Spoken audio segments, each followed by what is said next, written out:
Hello, আমি nutritionist Shreya. Welcome to my channel.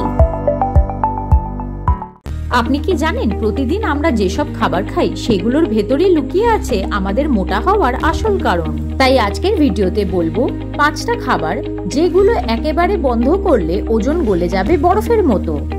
আজকে আমরা জানবো কোন 5টা খাবার আমাদের ওজন কমানোর পথে সবচেয়ে বড় বাধা হয়ে ওঠে। ভিডিও এগিয়ে নিয়ে যাওয়ার আগে একটা রিকোয়েস্ট করব, যদি আমার ভিডিও আপনার ভালো লেগে থাকে তাহলে প্লিজ লাইক আর শেয়ার করুন। আর আপনি যদি আমার ভিডিও আজকে প্রথম দেখছেন, আপনার যদি ভালো লাগে তাহলে প্লিজ সাবস্ক্রাইব করুন এবং বেল আইকনটা ক্লিক করুন ফর ফার্দার নোটিফিকেশন। এবারে ফিরে আসি মূল ভিডিওতে।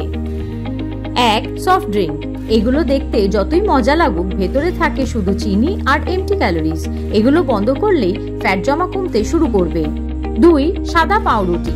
ব্রেকফাস্টে অনেকেই খায়, কিন্তু এতে থাকে শুধু রিফাইন্ড কার্বোহাইড্রেট। এটা রক্তে শর্করা বাড়ায় আর চর্বি জমায়। 3. ডিপ ফ্রাইড খাবার। তেলে ভাজা খাবার মানেই পেটের মেদ বেড়ে যাওয়া। এগুলো বাদ দিলে মেটাবলিজম দ্রুত কাজ করবে। 4. প্রসেসড মাংস, যেমন সসেজ, সালামে, নাগেটস ইত্যাদি। এগুলোতে থাকে লুকোনো ফ্যাট আর প্রিজারভেটিভ, যা শরীরের জন্য ক্ষতিকর আর ওজন বাড়ায়। 5. মিষ্টি আর প্যাকেটজাত জুস ও বিস্কিট। মিষ্টি, কেক, রেডিমেড বিস্কিট ও জুস এগুলো আসলেই ফ্যাটের ফাঁদ।